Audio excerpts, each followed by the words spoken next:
El navío San Pelayo, capitaneado por Pedro Menéndez de Avilés, llega a Florida en 1565, con varios cientos de colonos.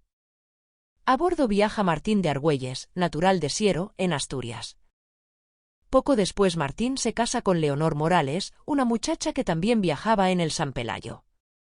Martín de Argüelles fue el primer alcalde del asentamiento de San Agustín de Florida, la ciudad más antigua de los Estados Unidos.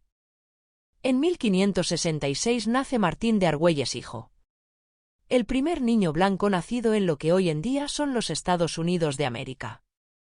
De mayor, Martín de Argüelles se hizo soldado, al servicio de la corona del rey Felipe II, y participó en varias misiones contra el corsario Francis Drake.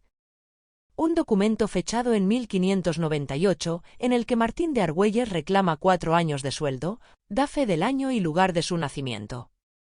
En dicho documento, varios testigos relatan cómo oyeron contar al almirante Pedro Menéndez de Avilés y a otros capitanes y soldados, que el padre de Martín de Argüelles fue uno de los primeros soldados y fundadores en Florida, que se casó con Leonor Morales, siendo este el primer matrimonio en la región, y que Martín de Argüelles hijo fue el primer niño blanco nacido en el fuerte de San Agustín de Florida.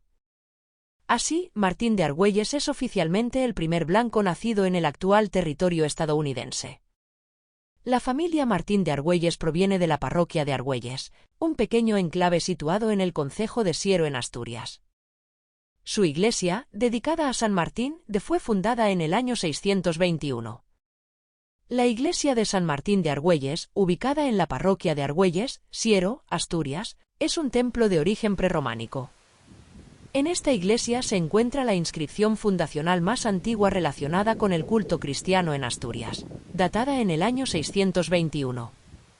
Restaurada en el siglo X por el presbítero Domingo, conserva elementos originales como 2 celosías del siglo IX y 2 inscripciones. El edificio ha sufrido varias modificaciones, destacando su pórtico románico con arquivoltas y capiteles decorados y un arco toral. En su interior alberga un retablo barroco trasladado en 1948. Fue declarada bien histórico en 1983.